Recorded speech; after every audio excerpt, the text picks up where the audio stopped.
A day in the life of a nursing student at PNR. Good morning! May duty kami ngayon. And it's 5:52 a.m. Hindi naman super aga yung duty namin.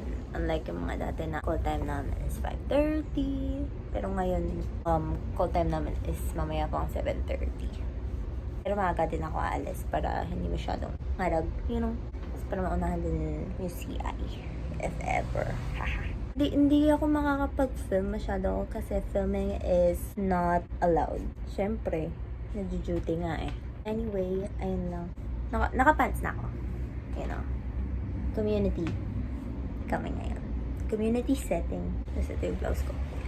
Charan! Mamaya na ko na lang susuotin kapag malapit na umalis. Basta pa yung hair ko. So, ayun lang. A day in a life.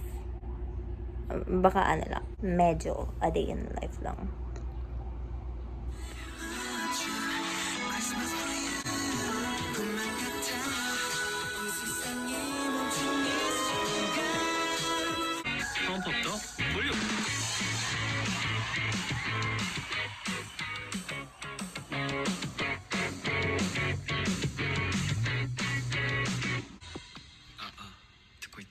많은 사람 중에 너 하나밖에 안 보여.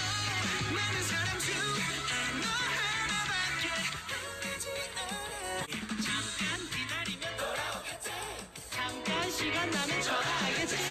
사람 중에 너 하나밖에 안 보여.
Hello. Wow. Ang linis na. Anyway, okay na ako. Dapat hindi pa ako talaga aalis. Pero nandun na doon kasi yung pro sa amin. 7:30 pa naman yung call time. Pero alis na kami na right now. Buti nandun nga yung isa naman kaklase. Kasi kung hindi namin malalaman. Tapos magsisilitangin kami. 7. Lagot kami niyan. Anyway, I'm gonna go.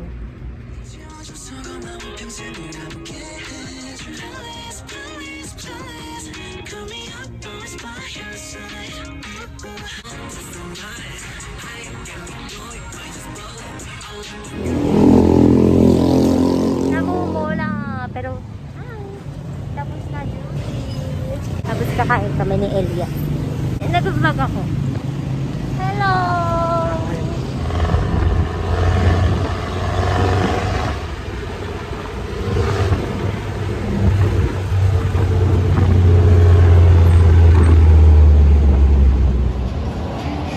Pero maabot.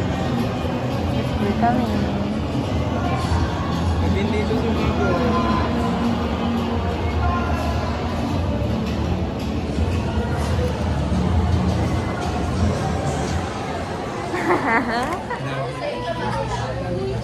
Pag magtatanggal ka ng air, yung vlog ko puro ganito na lang. Sabi niya, guess ko naman ang kasalanan. Sabi niya, guess ko naman, nag-credit. Honest mistake na lang. Hindi naman niya, Oo. Grabe, meron pa din.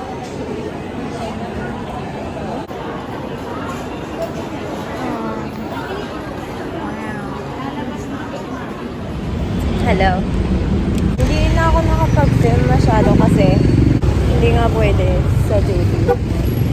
Sobrang inaantok ako. 4 hours lang pala tulog ko. Puyat kasi ako kasi nagbasa ako.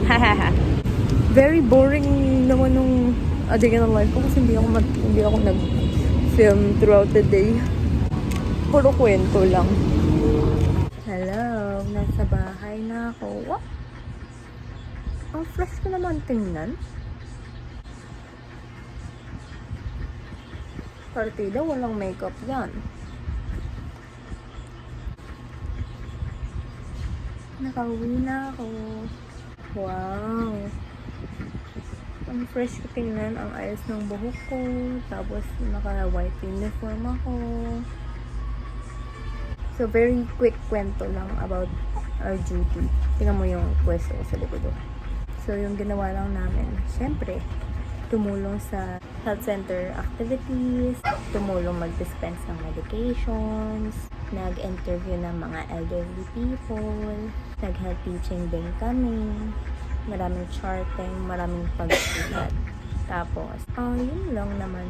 Hindi kami gaano nagtagal sa health center kasi yung hapon na activities hindi nakasama ng scope namin. So, lahat ng activities namin natapos namin by 12:30ish. Tapos, umalis na rin kami. Nag-post conference kami pero mabilis lang din naman about sa mga kung ano yung nagawa namin, yung mga natutuhan, kung ano yung mga dapat na requirements na dapat namin ipasa by the end of the week.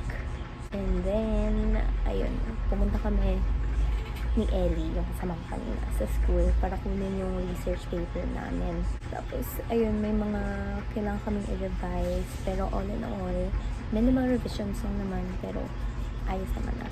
Naghintay na lang kami sa final schedule for our defense and stuff. Tapos, ayun, very magiging hectic pero kaya naman. Malapit na finals namin.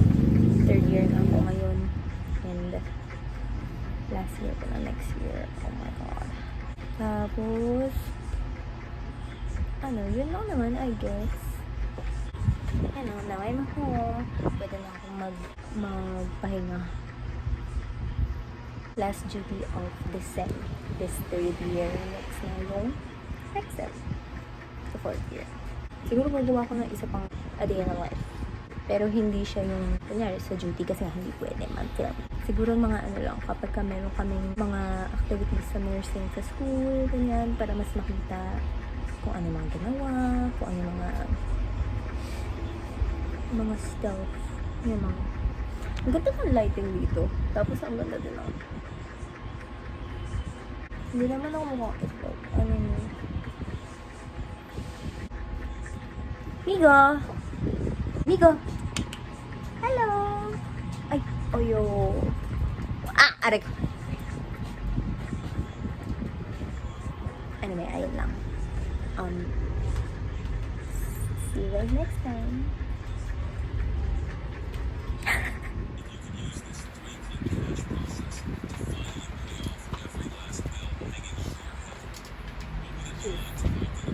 I do.